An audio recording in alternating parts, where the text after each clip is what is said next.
Hi there, you're listening to Unnatural Selection, the show about newsy type stuff and things. My name is George. My name is Adam. And with our powers combined, we are the C+ version of Unnatural Selection. Make sure you visit us at our salubrious home on the web, unnaturalshow.com. It's a podcast about the news that very occasionally wanders blindly into funny. Yes, almost haphazardly, some might say. Non-deliberately. Yes, yeah. And look, for a news and politics podcast, it's been like it doesn't seem like much happened this week. But I was doing a bit of research. I was like, oh, we better go find some stories this morning. And I went on a posting frenzy, which probably annoyed George while he was at the zoo. No, it's good. It beats lemurs. Lemurs are boring as fuck. Yeah, who cares about lions or whatever? Lions don't do anything. They just sit there. You can barely see them. They're just cats. They're all sleepy. Cats. Yeah. Yeah. Much more interesting to talk about the world events. But actually, there were some things this week that haven't really made major headlines, but I think, stirred major controversy, but I think are actually fairly important in the scheme of things. So, big one this week, big international news, starting international, then going to local. Trump and Xi had a meeting. It was a bilateral meeting or some sort of meeting where they talked about international relations. Anyway, yes, the take home is World War III is still pending. Just not going to talk about that. Pending. Not happening yet. Yep. It's on the horizon. Yes.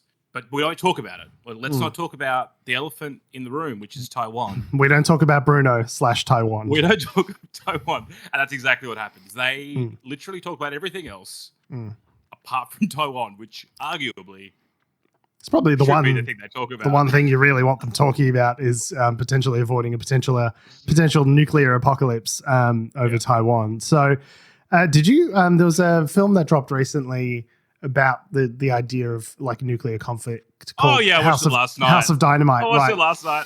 Which is the most... I didn't realize because I watched it about a week ago when it first dropped because I was like, okay, Idris Elba, I'm in. And what's her name? Rebecca Ferguson, Idris Elba. Every other Hollywood actor. That guy from The Night Agent, the guy who plays the old senator and everything, playing the Secretary of Defense. I was like, great, I'm in. So I watched it and I didn't realize I was watching a horror film at the time. I thought I was watching a film about nuclear politics, but it seems like it fitted into the spooky season film watching thing anyway, because it's the most horrifying non-horror film I've ever seen, which is about a nuclear projectile coming from somewhere in Asia. They don't know exactly where, and it's headed for Chicago. And then, here's how the sort of whole state apparatus, sort of rolls out to sort of deal with it, right? They got like 20 minutes to respond. Over 20 minutes. And which seems fast. A lot happens in 20 minutes. It's a very 24 version of the nuclear apocalypse. Like everything happens very quickly. Yeah. I have issues with that film, but anyway. Sure. I mean, it's obviously a lot of it's played out for dramatic effects, but Catherine Bigelow, she did a pretty good job. And it's interesting to see like the inside mechanics of like what they think the nuclear kind of response, SATCOM and all these, groups coming together and how they would respond and sort of seeing it play out in real time. I was like, okay, that's quite interesting conceptually. Yeah, definitely. But the thing that it really reinforced to me is like, man, if someone launches a nuclear warhead at the United States, we're all fucked. We're all so fucked. we're all just turbo fucked. The whole world is just incredibly turbo. Like Australia might be like the one last place standing, like us and New Zealand, just being like. Flash video from the early noughties wasn't that far off the money. Australia's just like WTF, mate. Yeah. What the heck? Well, that's sick as brew. So, all of which is to say that a nuclear conflagration with America and the Chinese over Taiwan would be undesirable, but it seems as though this bilateral meeting was completely undevoted to that. It was all just about American soybean farmers and two nationalists kind of having to back down from their dumb positions and play to their domestic audiences and just kind of like unwind the trade war that they just started with each other for no particular reason. And the handshake. Don't forget the handshake. The handshake. Yes, I did want to. Handshake. I did want to mention the handshake. She's just like, please, God, please let go. Please release me. No. I saw the Colbert Report had a great thing on that with Trump handshakes. It was like fake hands for diplomats that like pop off, and so they can go off and do something else while he's still like shaking their hands, sort of thing. So funny. Anyway, so here's Trump and President Xi Jinping after. Ahead of their bilateral talks, glad handing in the most literal sense of the word. We're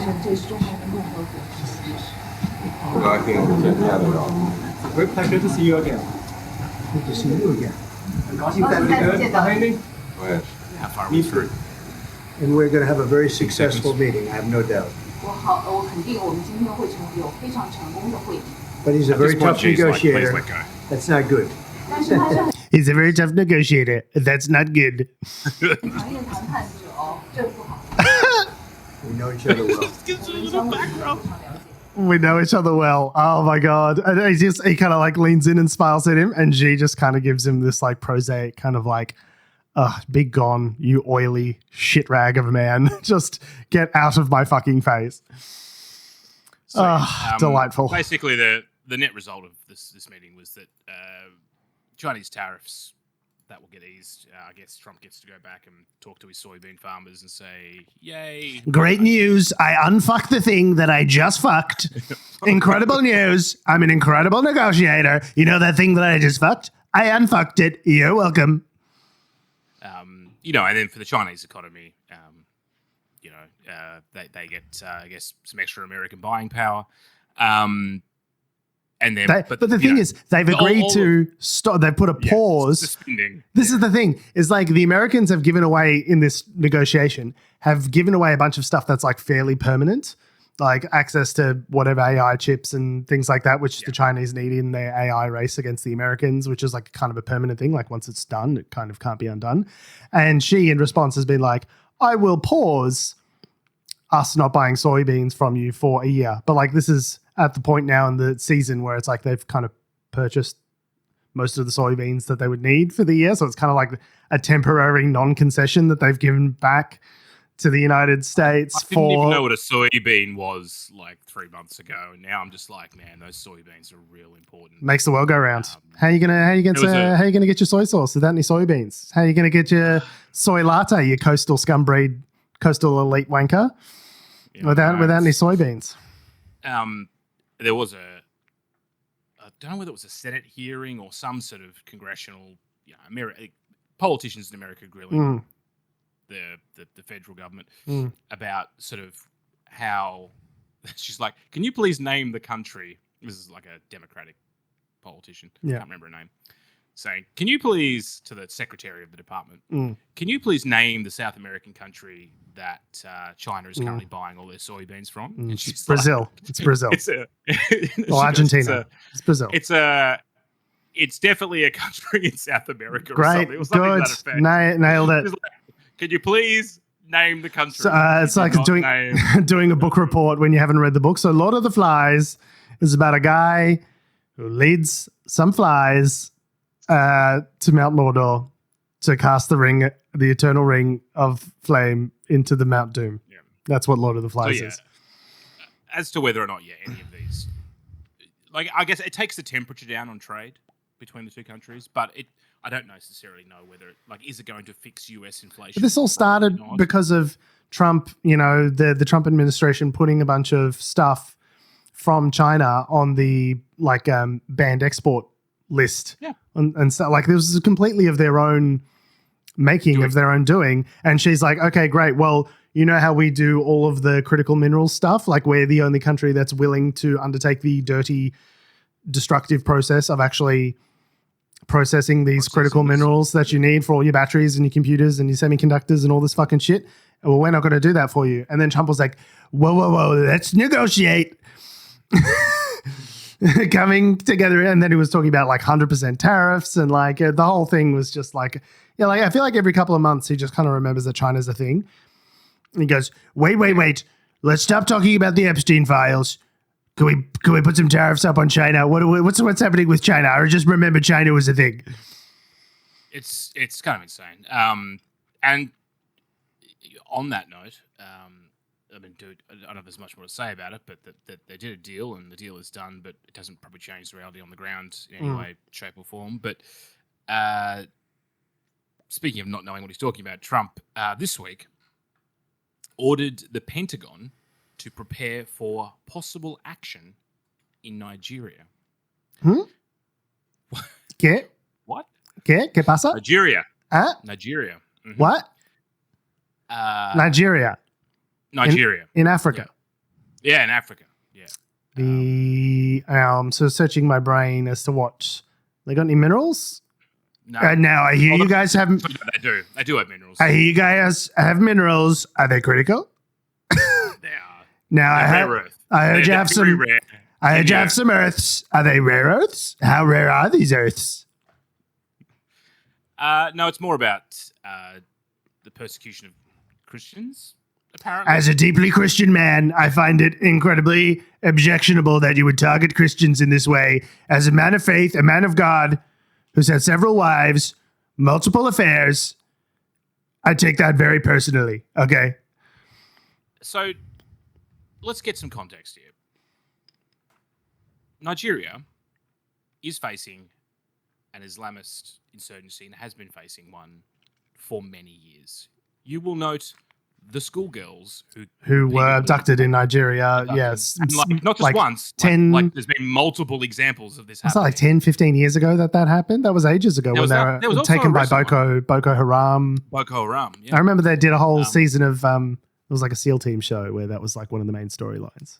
Yeah, we're going to get their children back. No, like they still haven't found all those children that were taken, by the way, that who are now, probably young women. Presumably in some sort of sex slavery situation or Probably, dead yeah. or, Not good is probably what's going on there. Not a great situation, yeah. It's, people, Islamic terrorists basically repeatedly kidnap people in Nigeria. It's a problem. And the government, to Nigeria's credit, is trying to deal with that problem. They are not only targeting they're targeting a lot of different people. It's not just like it's an Islamic insurgency. It's ideological, and it's kind of like, I guess, ISIS, where it doesn't matter if you're Muslim or if you're Christian or whatever. Their objective is to take power and implement their theocracy, right? Yeah, it sounds like a state of if not quite civil war, then like a state of permanent, ongoing, sort of chronic unrest and violence. Permanent insurgency. Yeah. There's obviously wider issues across Africa and the quote unquote the coup belt and other, Mali has an Islamic insurgency, and there's other countries within the African continent that have this problem as well, right? But I guess the point being here is, while some Christians have been targeted overwhelmingly, the people that have been the victims of this Islamic insurgency are people who are Islamic, who are Muslim. Which makes sense because it's predominantly a Muslim country, right? So, well, yeah, I mean, if not, it's got a very high Islamic population, right?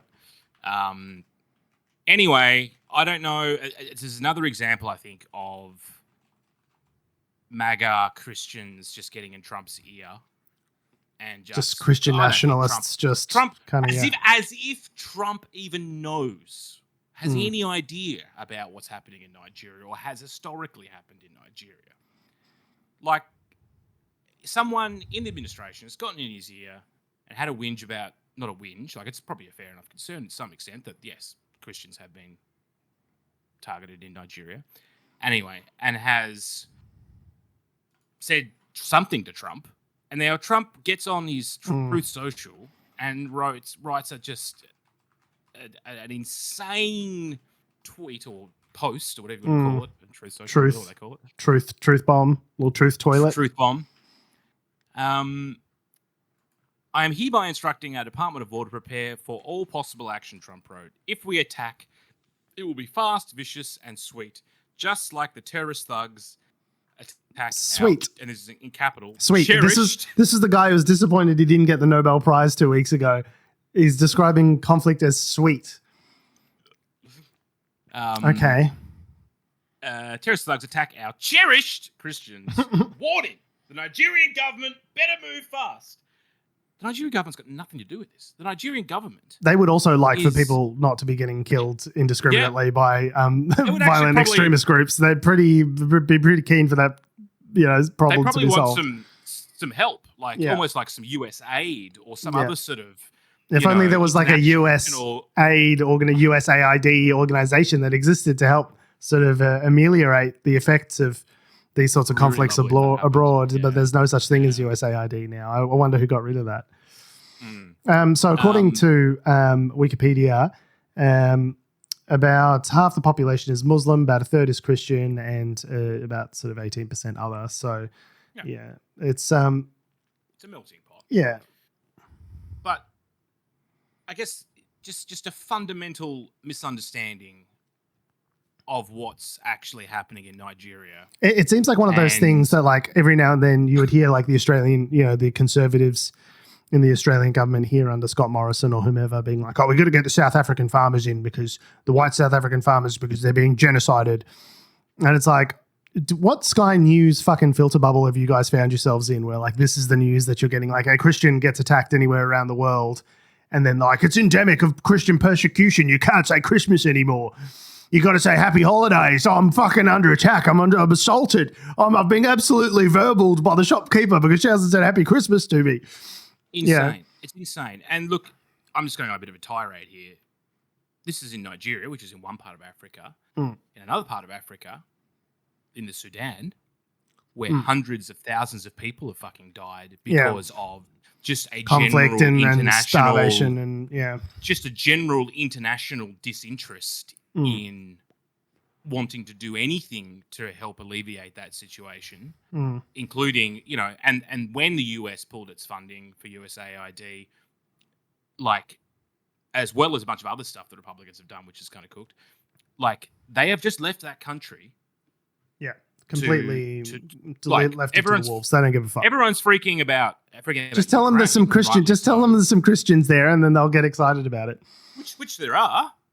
Yeah, but like say it's all Christians, and they're getting persecuted by the militia groups, just spin it. Cherry picking of the MAGA bubble of information, and then the direct line that has to the president. It's clear to see that he's living in his own little Christian nationalist sort of feeding tube. Ecosphere. His little reality tunnel, and that's what's getting served up to him, and that's what he sees, and so that's what he decides to take action on. I bet a bunch of guys at the Pentagon got that and were like, Nigeria? Like the Nigeria in Africa? Like they saw that message and they're like, Nigeria in West Africa. That's what we're talking. He didn't misspell a racial slur. He was talking about Nigeria. Okay. All right. I guess we can go to war with Nigeria. We were busy bombing Venezuelan boats a minute ago, but I mean, sure, let's start another completely unsanctioned, illegal conflict in a place that doesn't the Venezuela. We haven't talked about it on the show, but it's just we need to have a whole episode just on Venezuela. Just completely illegal extrajudicial killings of people in boats that may or may not be drug runners, and there's no legal authority whatsoever. And the Trump administration has just been bombing these boats, which could just be fishermen, could be drug runners, but like that's why we have laws and stuff. Is you capture and prosecute them. You don't just predator drone them like it's the fucking Taliban. Like, what are you doing? This is all in a way of we can talk about it for hours, but like Nicolas Maduro, who's the Venezuelan president or prime minister or whatever, he's head of state of the country. No one likes him. They've been trying to get him out for years. Like there was that failed coup that the ex-US military people led. That John Bolton may or may not have accidentally admitted to being participating in on CNN. Anyway, which was like it was through like a third party organization, wasn't it? It was like some guy. It was like a militia leader, and he like decided to go over and do his own coup. There was a militia guy, there was a militia leader, and there was like a US bunch of like ex-military dudes, so a PMC who came over and like helped basically set up this coup. But like because they were all social mediaing it and it was very public. Yeah, they all were just captured immediately. The military figured it out very quickly. Yeah. Like they rocked up in some boats and the military was just waiting for them. Hey guys, Yeah, it's even worse than the Bay of Pigs from 1963 or whenever that was. But the point being is they've been trying to get him out. But all the stuff that's been happening in Venezuela recently has actually been just increasing the Mr. Nicolas Maduro's popularity. It's actually people have been going, oh, we actually might get attacked by the United States. That's nationalism, right? Yeah. So if you think your country is going to be attacked by another country, you get nationalistic, right? That's what happens. Yeah. So if anything, it's funny because Marco Rubio's really got a bee in his bonnet because of the whole sort of, Cuba, Castro anti-fascist sort of not anti-fascist, anti sort of communist, situation that he's come from, and he's got a real bee in his bonnet about Maduro as well. And they're talking about him like he's the leader of this criminal drug cartel, and so therefore it's like a narco-terrorist state, and so we're going to designate them terrorists and I guess try to kill them. I guess they're going to go to war with Venezuela for some reason. The plot to a Tom Clancy novel.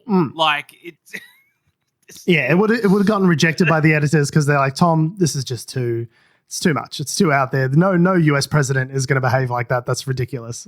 Even in Clear and Present Danger, the same thing happens. And look, it's based off Reagan's thing where he declared the war on drugs, right? So it's based off that. And this is not.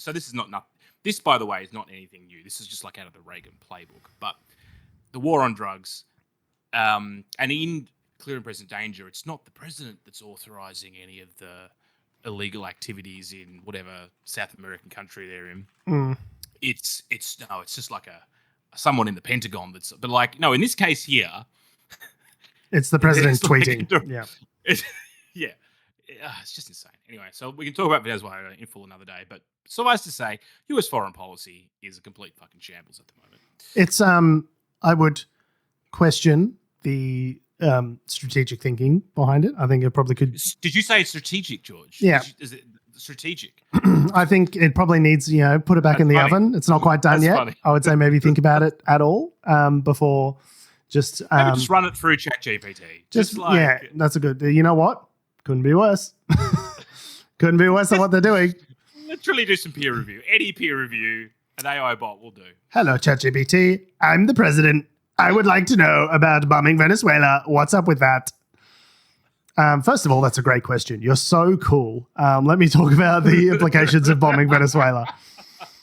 As in all AI responses. Oh my God, that's such a great question. Such a good question. Speaking of people that probably do need to run their party platform through an AI algorithm or just anything. Or just anyone who's not in the National Party room, maybe. Yeah, just speak to a human being who's not completely fucking, climate change pilled, maybe. The Nationals are going to change their policy on net zero. What? No one saw this coming. What? What? What? And I suspect this podcast will be outdated as of probably about 5 o'clock this afternoon. Time of recording generally is how it works with the news cycle, recording on a Sunday. Yeah. The Nationals Federal Council in Canberra has decided to remove support from net zero from its federal platform. Yeah. So not a surprise because all the state parties have introduced something similar in recent weeks.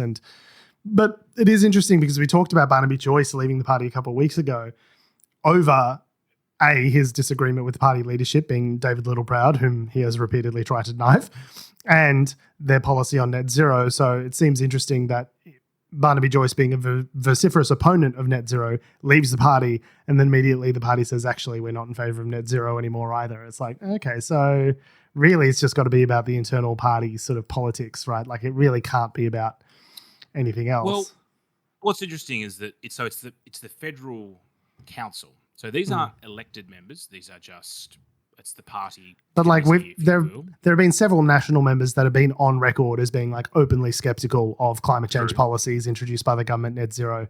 Fucking Matt Canavan and all these sort of fucking. So anyway, go on. Yeah. So the federal council doesn't behold. So just because the council's changed their view of it in terms of the platform doesn't necessarily mean that the sitting members and them as a group, as a party, haven't, that doesn't necessarily dictate exactly what they're going to do. However, I'm sure David Littleproud is shocked to find this result, right? They are meeting right now, I believe, Sunday afternoon, to discuss it. And I would expect, given the states and the federal committees have... And all their voters and major people within the party have expressed reservations about it, then obviously it seems pretty clear to me that the next move is them going to disavowing net zero carbon emissions by 2050 as a target. Now, Nationals leader David Littleproud has said that they've long considered a process around understanding the implications of energy and climate policy in the country, and whether there are better ways, fairer ways, cheaper ways for Australians to be able to contribute globally, but to make sure that Australia remains strong. So it's likely, I think, that they're not going to full out come out as the climate deniers that we all know that they secretly are, but they're going to say, oh no, there's smarter ways with a fucking nuclear modular reactor. We'll get those nuclear modular reactors to start humping each other, and it's going to be all fucking gravy all the way there. Fucking nuclear, mate. Get it in, yeah. This sounds almost like the position they took to the last federal election. Which everyone loved. So good. Well, I mean, the Nationals picked up seats, didn't they? It was the coalition that lost. But you can argue that a big part of the policy platform for the coalition, which is the Liberals and the National Party together, being nuclear power, was one of the reasons that really switched off the Australian public to the coalition in the last election, right? So, Gonna win votes. Yeah, big vote winner. This don't worry about climate change kind of sort of approach that they're taking. It just shows that Can you imagine Susan Ley right now just be like, Jesus fucking Christ, guys! Oh my God! Just let me in the back smoking your cigarette like Ben Affleck. Just sitting there, just sitting there. Can you fucking believe these guys? I swear to God. It certainly does nothing to improve the coalition's sort of position in the minds of voters with the broader Australian public. But it's kind of like a masks off moment. Like, we all knew that this is the case. Matt Canavan, humping a piece of coal in his Twitter biopic for several years is like pretty much a dead giveaway that they're there. They're not there for the farmers like they claim. They're there for the fucking Minerals Resources Council. That's who they're there for. That's who puts money in their pockets. That's all they give a shit about, is how fucking good is mining. And I'm not saying that mining doesn't have a massive impact on rural communities and the Australian economy at large. Like, we're essentially, we need it. Like, truthfully, we do need mining and resource extraction because it's a major part of our economy. It's most of our economy. Australia is essentially a big mining pit with like Sydney attached. It's like a big mining pit with Taronga Zoo. That seems to be the economic engine of Australia, right, to a large degree. So I don't, and an oversized housing market. That seems to be like the bulk of what Australia's economy is, as far as I could tell. So I'm not saying that it's not important, and certainly, it's evidenced by Anthony Albanese's deal with the Trump administration for critical mineral. And rare earths. Like, obviously, Australia's got a big part to play in the global supply chain, which feeds into things like, steel and microchips and things that are like of national security interest to both China and the United States. So, and we've got a part to play there. However, as we'll talk about in a sec, Labor's plans for environmental management really don't include the kind of third order effects of, with regard to the climate, of the use of the materials that we dig up and send out into the world. So, for example, net zero refers to what, by 2050, Australia will be contributing a net zero amount of carbon into the atmosphere. That's the goal. Now, how that's actually achieved is still a bit unclear, because the plan does rely on, as I understand it from recollection, does rely on certain things like carbon capture and things like that coming to fruition, and offsets and things like that. So I don't think anyone ever realistically thinks that Australia is going to decarbonize entirely, especially because of those heavy industries that we talked about in mining and resources. But maybe can we get it to a stage where we're not contributing additional carbon into the atmosphere, yeah, it's possible with offsets and all that sort of stuff. But the technology on carbon capture is like quite flimsy. They're also making like assumptions about, hydrogen energy and things like that being deployed more widely in the economy than they currently are, which may or may not be technically and financially feasible, depending on where the technology goes. It also depends on us rewiring our entire economy to focus around electricity rather than fossil fuels, the way it's sort of currently constituted. So there's a lot of things going on there. The world's already hit 1.5. Yeah, I know, exactly. And the thing is, it's like it doesn't. Yeah, and this is my point: is that degrees or 1.5%? 1.5 degrees of warming is the current sort of absolutely safe sort of number that we've sort of blown past. And that doesn't take into account the effect of actually burning any of the fossil fuels that we extract and then send to other countries. This is a key part of it. It's like, we dig all this coal up and we send it elsewhere. It's like, who knows what they do to it? And it's like, well, it was mined here. The natural gas was mined here. Like if it's burned here or if it's burned overseas, the effect is on the environment is more or less the same. So with regard to global warming. So it's kind of a funny position we find ourselves in where it's like Labor's taking this like very middle of the road sort of approach, like an approach that I think is too conservative and has made too many concessions to mining interests. And yet the Nationals are still like, we don't believe in this bullshit approach. It's like, well, this was the compromise approach that you guys signed on for, sort of thing. Like this isn't the radical fucking, greenies blowing up, fuel depots kind of approach. This was the compromise approach that you guys are now breaking away from. So what does that make you? Like, obviously, fucking climate extremists, right? I don't know. It's just too hard. It's just too hard. I don't like doing things. I came here to government not to achieve things for the Australian people and for the global climate community, but just to get in and say, it's too hard. It's too complicated. And if we could just run that tape for like 20 or 30 more years, I'll be retired and probably close to dead. And then your kids will have to worry about it. It won't be a problem anymore because I'll be dead and I'll have cashed all of those Santos checks and everything will be fine for me. So the thing politically, what we're not sure. Look, assuming that they do go ahead with this, this decision, which looks likely.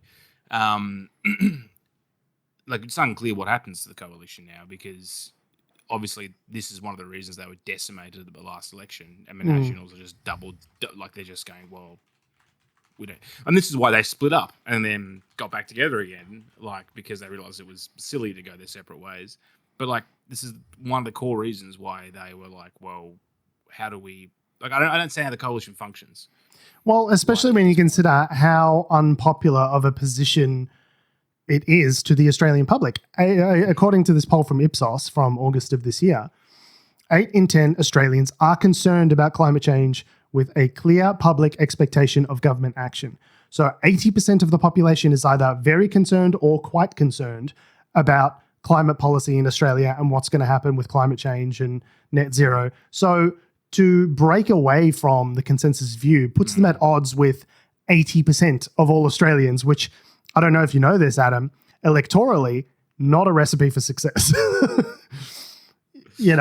worry about it. New England will be fine. Don't worry. Barnaby Joyce is coming in, guns blazing. It'll be right. She'll be right, mate. Fucking nuclear. Get some nuclear up in ya. And this is probably a good segue to talk about the Labor government's having another crack at updating its Australia's environmental laws. So a little bit of context here. In 2020, there was a report that came out called the Samuel Review. It was led by a guy called Graham Samuel, and he laid out a reform blueprint for Australia's environmental laws. So currently what happens specifically with regard to like protecting threatened species and damage to ecosystems and that sort of stuff. And it kind of got buried a little bit in the news. I don't remember hearing anything about it in 2020. There was some stuff going on during 2020, which might have overshadowed. Yeah, it was a busy year. It was a busy year. And it also talked about, establishing an EPA, Environmental Protection Agency, having legal enforcement for the standards, that are set up, and also and having requirements like legislated, sort of like tripwires to say, hey, if XYZ is bad for the environment, doesn't matter what the minister thinks, you can't do it, right? Like having that Breaking sort of firm in the law to say that these things would pose, or whatever it is, if something poses an unacceptable risk to the environment, then, you're not allowed to action it. You're not allowed to approve it. Unfortunately, in the wake of the Samuel Review, Labor promised to overhaul these laws in its first term, which it neglected to do, running into political challenges from some party. I can't imagine who that might be. But they've tried again in their second term. But the reform package that they've tabled, yes, creates an environmental protection agency. And it does give guidance as to approvals for new mining projects, new XYZ, but crucially leaves the control very much in the hands of the environment minister of the time. Elected politicians don't like ceding power. That's like their least favorite thing to do. So it's like this is the core problem with the current. I was sort of going to explain. This is the current problem with the Australia's environmental laws is that any development, whether it's passed or negated, is up to the minister's discretion. Yeah, and it's still going to be that way according to this. What the current. Well, sort of the way it's looking. So, it looks like the environment minister is still going to have veto over any approvals regardless. This is why Plibersek got put on the back bench, basically, or pushed aside to the on the front bench. Tanya Plibersek, yeah. So she was the environment minister in 2022. They tried to push this through pretty much as is, and then the mining lobby got involved, and Western Australia, the state of Western Australia in particular, was not happy about it because there's so much mining, so many mining interests there, right? It's a big, massive part of their economy. So keep in mind, at this time, Labor just the voice had failed. Everyone was freaking out about, the rise of Daft Dutton. Yeah, Daft Dutton. Everyone was a bit worried about what would happen in the West. So they watered down the legislation. They're going to let's do it in stages. We'll do the EPA first. Isn't it funny how reflexively Labor's move, no matter what happens, is always like, oh, let's move more towards the center. It's like, no matter what happens, no matter what the question is, the answer is always move further towards the center. It's just like, guys, surely you must realize that has not been like historically a winning strategy for you because you just become liberal light. You just become diet liberal, if that's the case, right?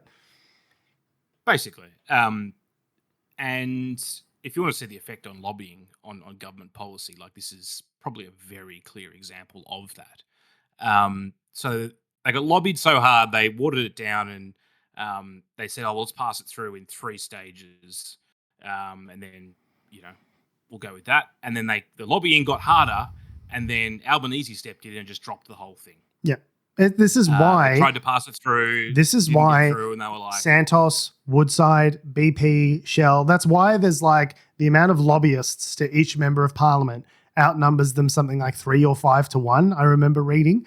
This is why, because lobbying fucking works. This is the reason that the mining super profits tax got watered down under the Rudd-Gillard government, was because, mining interests took their big bags of cash and they said, mate, you're absolutely fucking nicked if you think we're going to let you touch a dime of this. Yeah. So I will spend unlimited money cannon at you until you make this stop.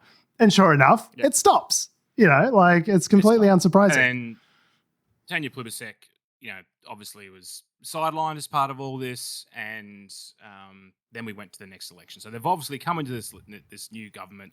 They've got a massive mandate. They've smashed, the Liberal opposition. An unbeatable majority. Everyone is clearly on the side of climate action and reform.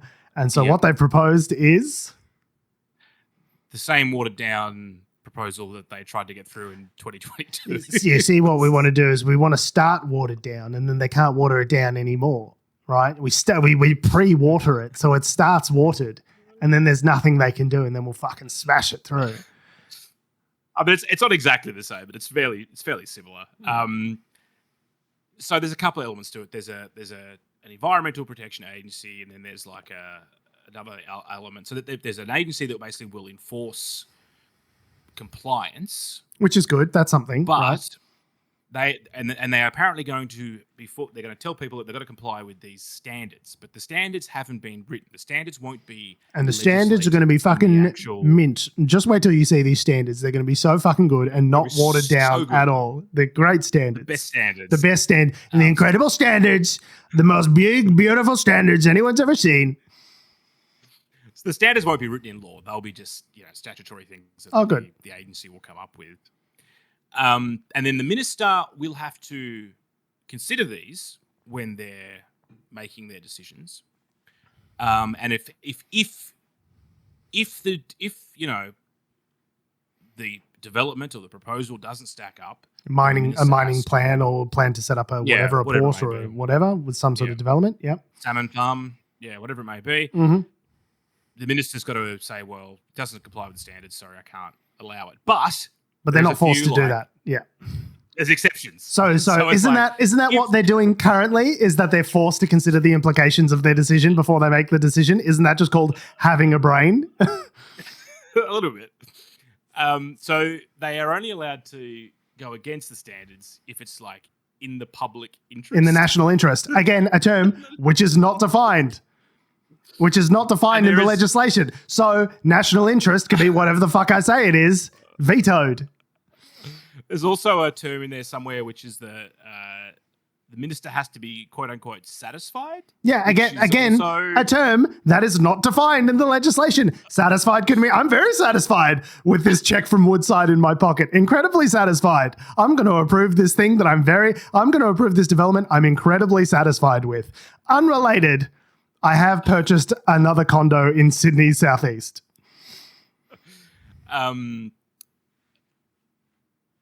So, and obviously what that means is if any of these...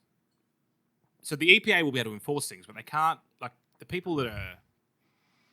Like, they haven't got any... Like, technically, some of these standards won't be... You won't be breaking the law. You'll be breaking, like, statutory... You're breaking rules. Yeah.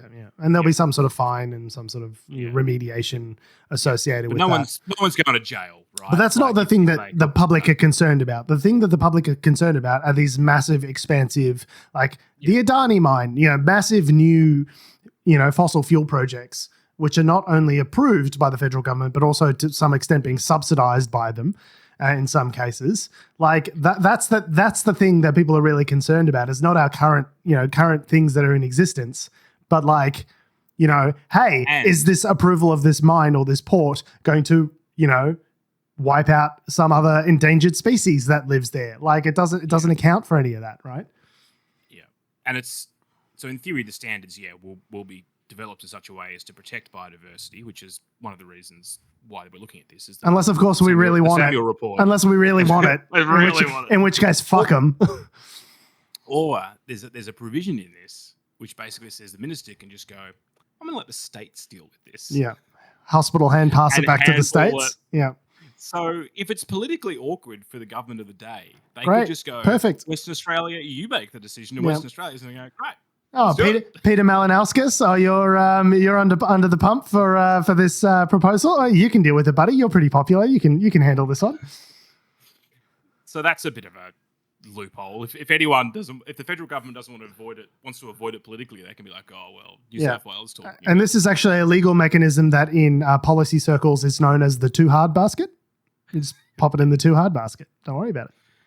Don't want to deal with salmon farming in Tasmania. I'll just let the state government deal with that. Yeah. And as George mentioned 10, 15 minutes ago, it doesn't really do anything to talk around the effects of climate change. It's simply looking at the second and third order effects of actually digging up the shit and sending it elsewhere and burning it. Yeah. Yeah, there's nothing in the legislation that would deal with that. Maybe it comes in as part of the standards. Maybe it doesn't. I don't know. It's just a way of reframing decision making really at this stage. So the Labor government's trying to push this through at the moment, very quietly, I might add. It hasn't been in the news really at all. But they're going to introduce it, and we'll see how it goes. But I love that Labor's idea of reform is going from completely unfettered ministerial discretion and like winding it back to slightly fettered ministerial discretion. And I'm like, wow, Wow, that's so revolutionary. What Changing the world, man. Far left-wing radicals we've got in the Labor government. Meanwhile, the Herald Sun's going, fucking Labor, lefty, green communists decide to bomb fossil fuel sites. So it's like, I think there's a bit of a discrepancy here with the facts of what you're reporting, buddy.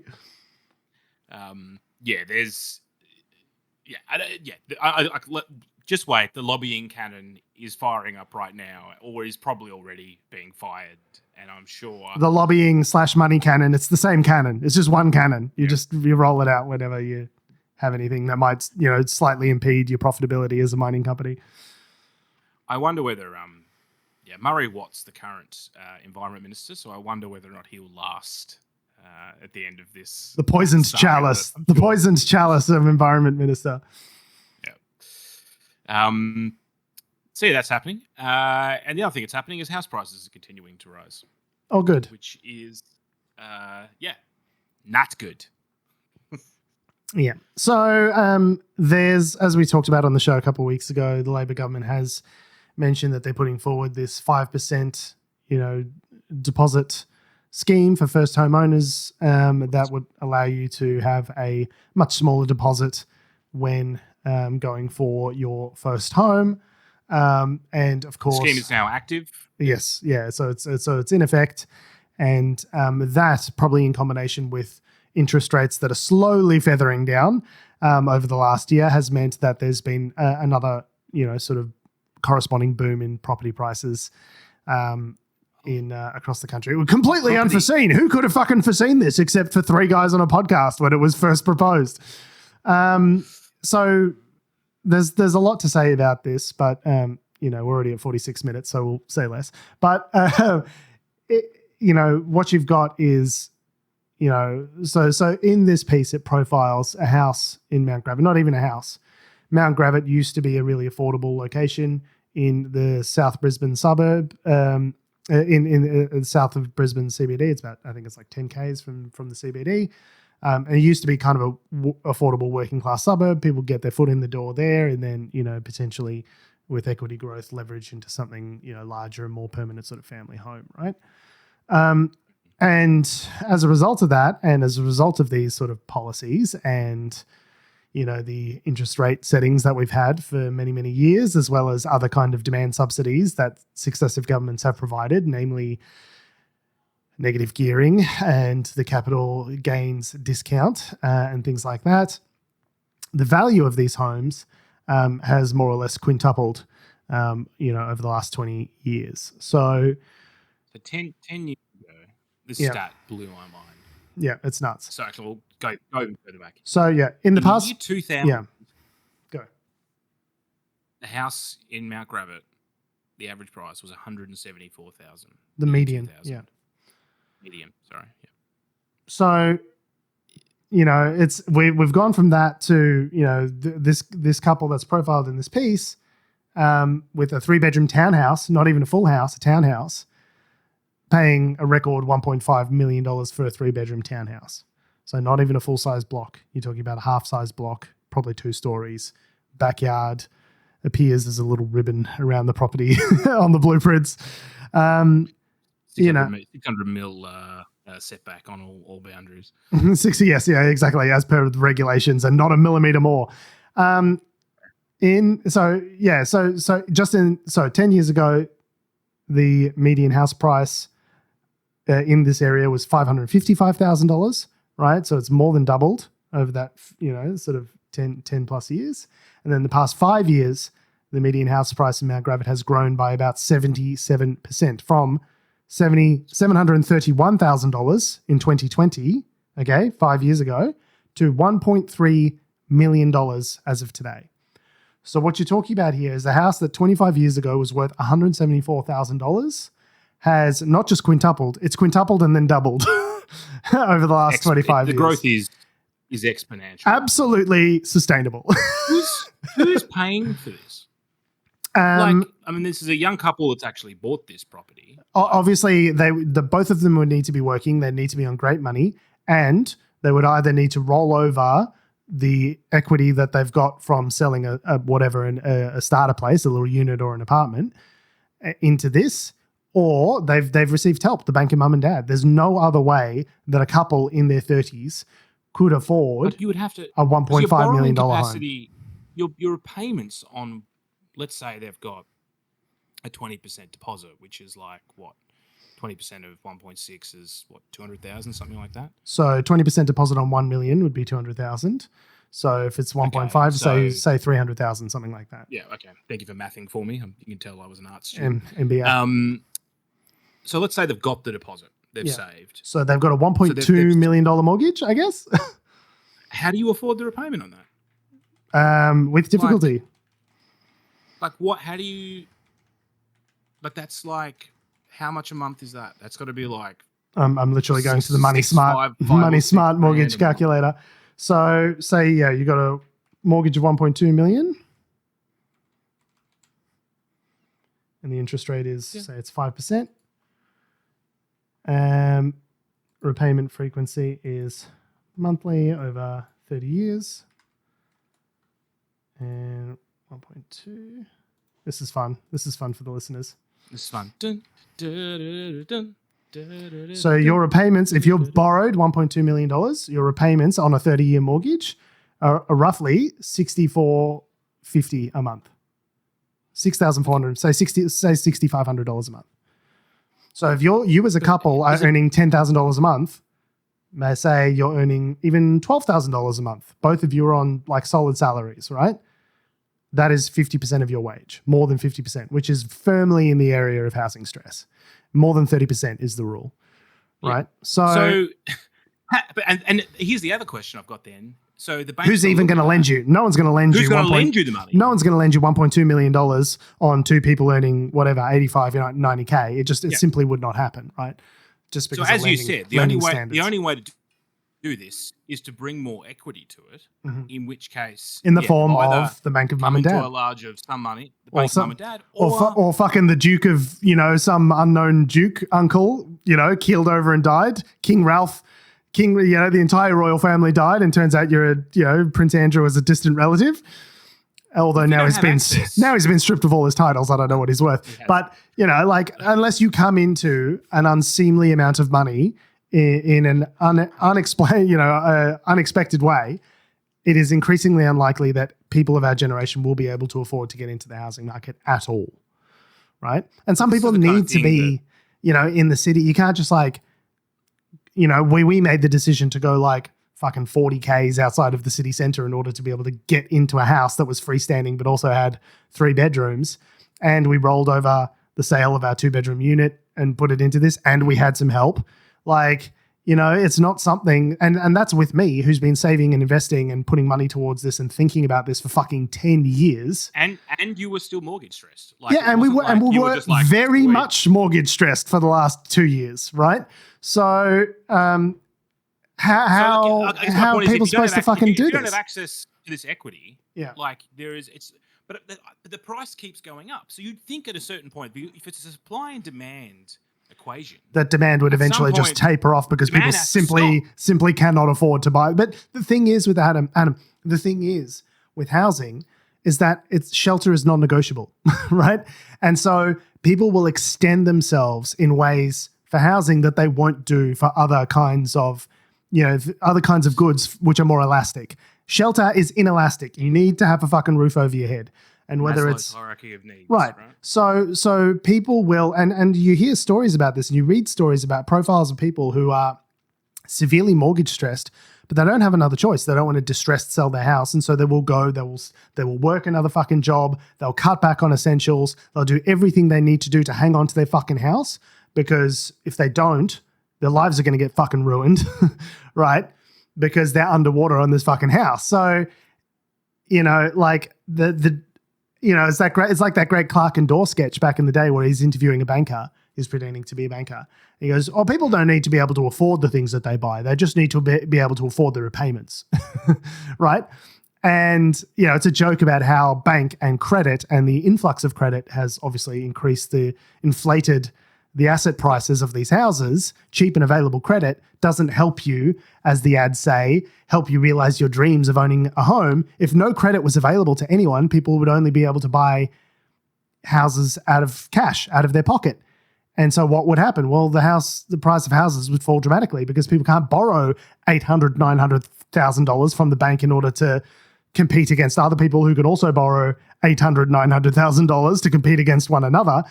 And the policy that Labor has talked about of having only a 5% deposit necessarily further compounds the problem. It's not proposed policy, their actioned policy means that all of these young people who are our age are now competing with other people of our age who also have access to this same scheme and who are now bidding against each other and bidding the price of even entry-level units even further up because now there's more competition. So it's what's called a demand subsidy. They have additionally subsidized the demand. And frankly, housing in Australia, I'm trying to just bring the temperature back down.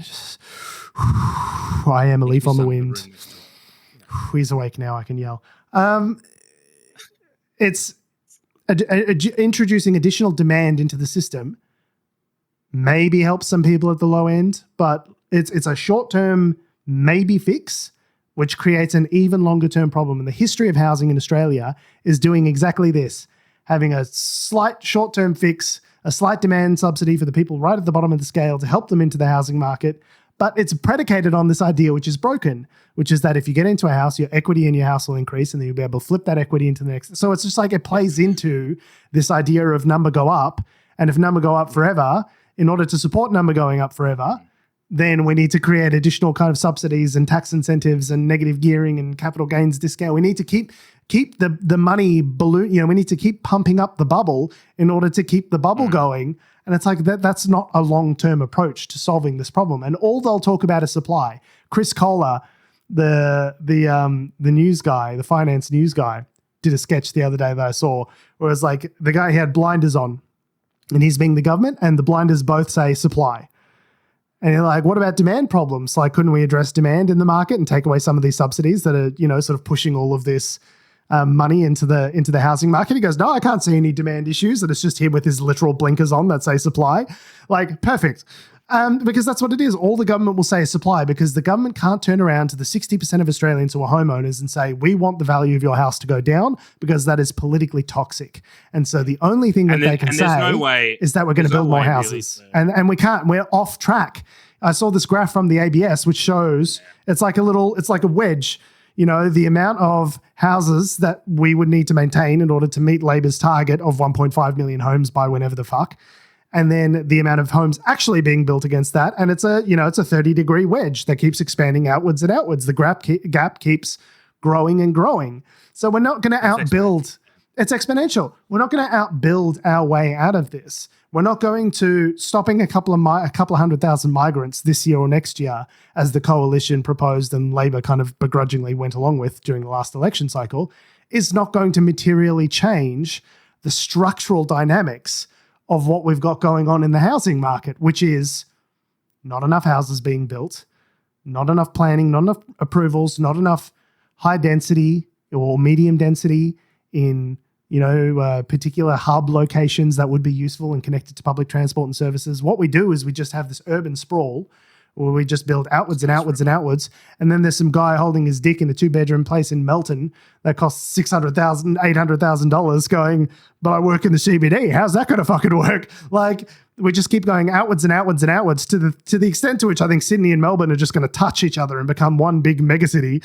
Like, it's going to be crossing swords. Yeah, crossing swords. Like this little, just like a metropolitan suburban fucking, tunnel from here to Sydney. What's the al fresco or the painting with God and God and Adam. Yeah, reaching out and touching Adam. Yeah, with his finger.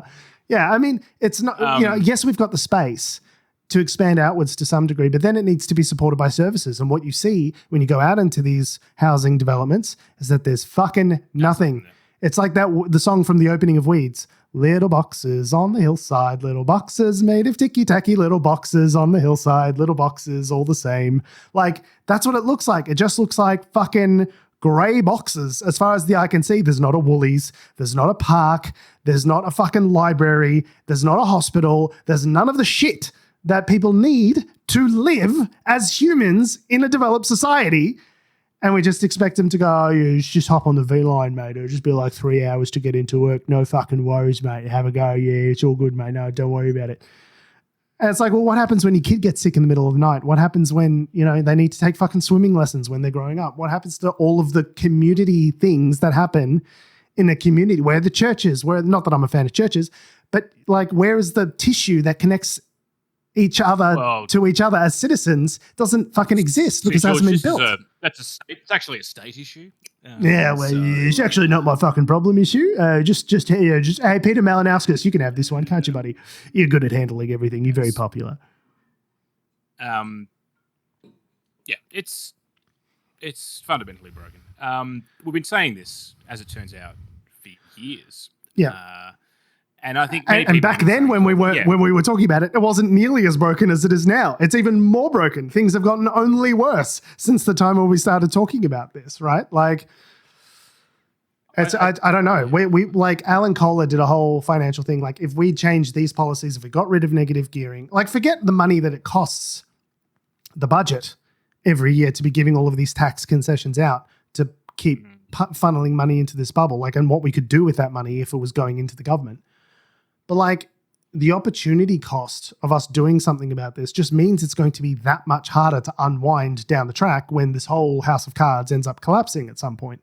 It's the thing. It's going to be so much harder. It's going to take us that much. Every day we spend not fixing this is a day longer that we're going to have to spend getting back on track at some point, right? So to his estimate, if we unwound all of these concessions, it would still be like 18 years before we had the kind of housing parity that he had growing up. He's a guy in his 60s now, right?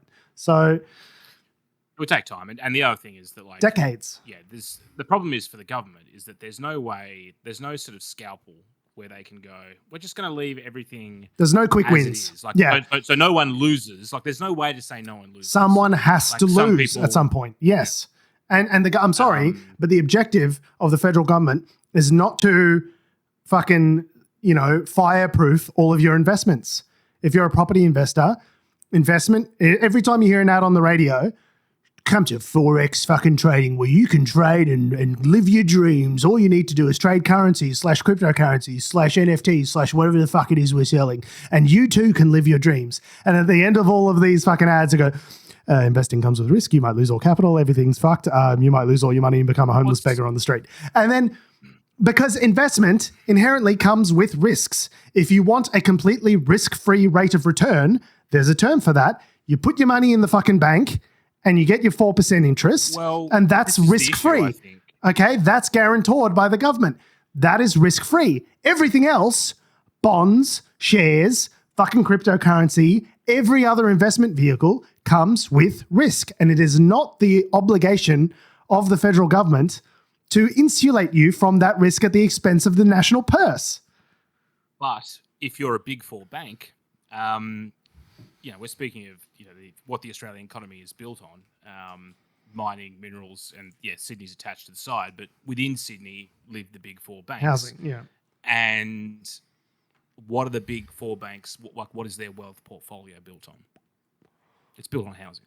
Yeah. Like, a large part of the assets and the, what are you trying to call it? The collateral that underwrites the Big Four banks' record-breaking profits year after year, forever. Number must go up. Number go up. Number go up. Commonwealth Bank declared $10 billion worth of profits last year, right? One bank. Property.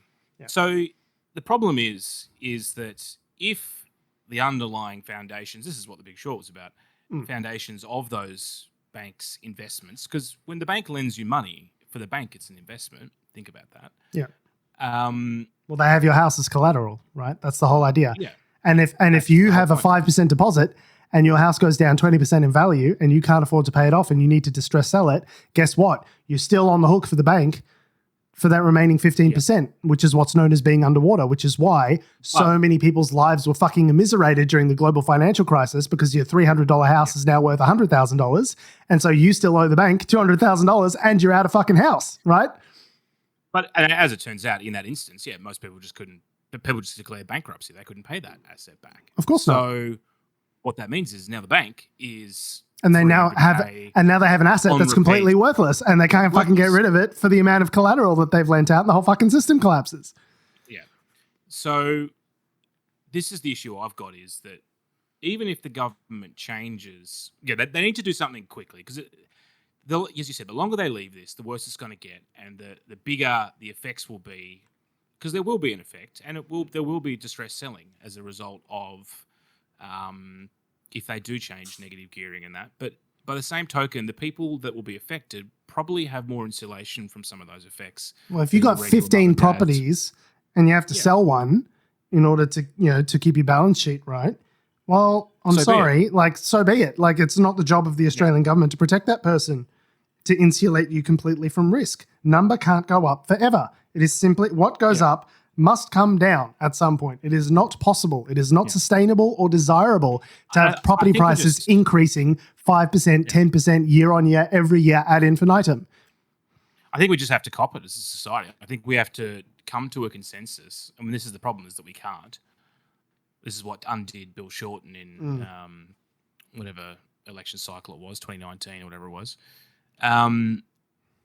We need to make a decision as a society to say, we're going to just cop the pain that's going to cause to change some of these investment laws. Yeah. Because if we don't, it's going to ruin the fucking country. It's going to ruin the country. Yeah. Like, you are going to have another GFC, and it's going to be worse than what it is in the US because of the way property is intertwined with the Australian economy. Every sector of the economy. There is mining, and then there is property. Yeah. That is the other thing. And what creates the materials that end up going into property construction? It's the mining sector, right? So all of a sudden, demand for steel just disappeared. So right? you could see a cascading effect through the Australian economy, where if this bubble pops, everyone down the line is fucked.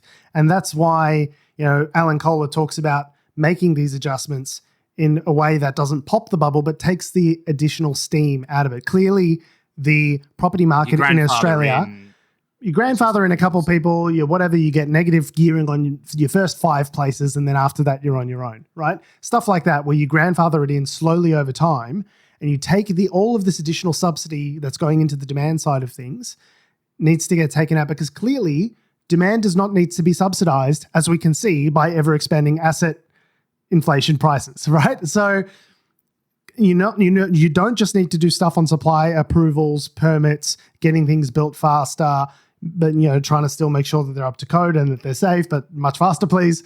You still do all that stuff, and any additional demand that the government is creating that's getting pushed into the housing system needs to be wound down, and it needs to be wound down quickly. And if that happens, maybe over 15 years, we'll be able to slow the growth of housing. You don't want to stop it. You don't want to make it go backwards, because then everyone's going to be pissed off, because then they're poorer on paper than they were yesterday. But if you can slow the growth to where wage growth actually outpaces housing growth, then all of a sudden you're on the right trajectory back to success. But again, that would take, if all that was done today, we would be in our 60s by the time the problem actually starts to get rectified, right? So I have no fucking clue what the next generation of people are going to do. I have no fucking clue.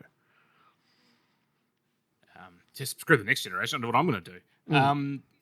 But in some good news. But why is the birth rate slowing? Why aren't people having 17 fucking children in a 2-bedroom flat in Alphington? Why? Don't worry about it. I don't get it. It's so weird. We don't get it. Why? Yeah. I mean, childcare. We're just entitled. Childcare is $300 a day, but I don't fucking get it. I don't get it why the birth rates are slowing. It's so fucking weird. I don't get it. Speaking of passing into the States, Australia's first treaty legislation has passed in Victoria. Hey, some good news. So, Victoria enshrined a democratically elected body for First Peoples. First time it's happened in the country. And it's called the Gelungwal body, if I've pronounced that correctly. I probably haven't. Almost certainly But they will be consulted on laws and policies affecting Indigenous people. Now, the state government still is the decision maker here. They can't overturn anything. It's not some... We still want our vetoes. Don't you fucking get in the... If you get between a politician and their vetoes, mate, get fucking out of town. So it enshrines this Indigenous body. and obviously there's other aspects to it as well, which this basically creates an arrangement where I guess a legislative framework for the power of the state to talk to representatives of the Indigenous people. Yeah, and to take their perspectives into account, some sort of voice to Parliament, if you will. It sounds some very sort of similar to something else. non-binding organisation that provides advice to Parliament about issues affecting Indigenous people. I wonder why no one's thought of something like this before. It seems like such an obvious fucking no-brainer. Oh no, this has come out of the weeds. This is I've never heard of this before. To be fair, it has actually been in the works for a long time. Several years, from what I understand. Yeah. But the Victorian Liberals have promised to scrap the treaty within 100 days if they are elected. They just absolutely don't want anyone to vote for them, do they? They're just there's zero fucking riz on these guys. Absolutely no fucking charisma whatsoever. They're just like, hey, this good thing that's unambiguously good and universally has high approval ratings, we're going to overturn it. Suck eggs. They just never want to be in power again. They're happy sitting in opposition, I think. And they just sit there and collect checks. They don't have to fucking do anything. Apparently Brad Batten's, his leadership's all it's question marks on it. People aren't happy. Well, I mean, we've learned his name now, so that means the timer has started. The clock down count has started as to when he's going to be overturned, because he's been in there long enough that we actually know his fucking name now, which means, time's nearly up, buddy. So there were loud cheers in Victoria's Parliament as the bill passed before 9 p.m. on Thursday. It's now going to the governor for royal assent. I think it's a pretty positive thing for the state. And I'd be interesting to see, if other states will follow suit. I don't know if it's a national first as such, but yeah, I think it is, as far as I know. Yeah, it'll be interesting to see, if other states try and do the same sort of thing. If they can see, and if it works, and maybe it does lead to some better outcomes. Hey Adam, this will affect our lives so little that we will never hear about this again. It'll be a thing that happens in the background noise of Parliament, and we will never fucking hear about it again. That's how much it doesn't affect regular people's working, everyday sort of fucking suburban lives, right? Like, well, what I'm saying is, will it change actual outcomes for Indigenous people? Possibly. We'll never hear about it. The Victorian Liberals, as you said, have promised to scrap the treaty within 100 days if they are elected to government. And they said that they would institute an alternative body, a government department called, I think it was, the official title was something else. First Nations Victoria. First Nations Victoria was their plan, which begs the question, okay, well, why didn't you do that years ago when you're in power if you think that's such a great idea instead of this treaty? But that's just not important. It's something else. So, as the Victorian government minister, Steve Demopoulos, has said, the body has no veto power over the Australian government. The Victorian Parliament is sovereign. It always has been, and it always will be, which is a bit of an unfortunate phrasing because it sounds a lot like always was, always will be Indigenous land, which is a popular rallying cry. But despite the unfortunate phrasing, it basically clarifies that the Victorian government is, yes, whilst there is a truth-telling body, whilst there is like an oversight body and a body that makes recommendations as part of this, that's nominated by the Indigenous community. It's not another chamber of government like they were saying during The Voice. It's not any of these nasty, scary things where the Indigenous people are going to come to take your homes and demand reparations. It's literally just, an advice body to Parliament that helps them make decisions regarding Indigenous people, which, of course, is obviously a good thing. Like, if you're going to have policy that affects Indigenous people, consulting with Indigenous people seems like the most basic of first steps. But something which I think is important is that it issues an apology, recognizes the stolen land from Indigenous, First Nations people in the formation of the state and things like that. It acknowledges an actual, a kind of détente that's with Indigenous communities about a conflict which has been largely unrecognized for the last 200 and something years, is that we stole this land and we never fucking apologized for it. Well, I didn't. My people only got here in the 50s, but your people stole it. And nothing's ever been done to really recognize that fact or enshrine it in law. Like Australia, it's an embarrassment, really, that Australia across the world, you look at New Zealand and how they interact, the treaty that they formed with their Indigenous peoples, their First Nations peoples, and how they've been much more integrated into their society and community and lawmaking. And it really is a fucking embarrassment that it's taken us this long to come up with something, similar, toothless, but similar. It's an important first step. I'd love to see how it plays out, what form it takes, how exactly those representations are made to Parliament, what the differences are. I'd love to see follow-up reporting on all of this stuff. I think it's unlikely to materialize. But, it's good that it's happening in any case. Yeah. We'll see. So there's a nice little news story to end on from the other cavalcade of shit. On that note, we have been, we are, and we always will be Unnatural Selection. Make sure you visit us at our salubrious home on the web, unnaturalshow.com. Make sure you follow us on all the bullshit social medias that have, do, or ever will exist at our handle, at Unnatural Show. That's Facebook, Twitter, YouTube, Instagram, and motherflippin' TikTok. Make sure you follow me on Instagram and Threads at George Tsibos. And you can follow me down to the mortgage broker, my local mortgage broker, where I'll be aiming to contribute to the bubble. Just get in there and just pump some money into the system, Something I'm really proud about is that we did not mention AI once in this episode, aside from just then. God damn it, Georgie.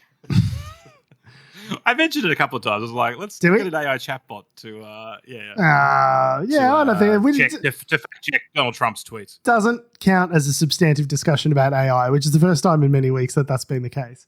So, we'll every now and then we'll sprinkle in a not AI doomer take every now and then. Thanks for listening, guys. We love your faces, and we will see you next week.